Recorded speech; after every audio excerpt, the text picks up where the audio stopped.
In this video, I'll show you how you can force restart your OnePlus Watch 4. Now let's say for instance you encounter software issues, or maybe your watch has frozen and you'd like to force a restart on it.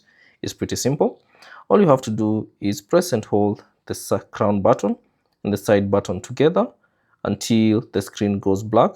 And then once you see the OnePlus logo, you can release both buttons, okay? So simply press and hold these two buttons together.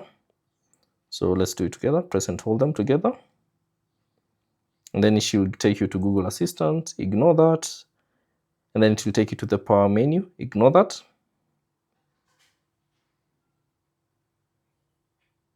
And then once the screen goes black, give it a few seconds.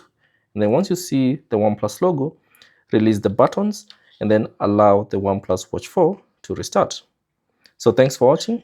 If you have any questions, leave them down in the comment section below, and I'll see you on the next one.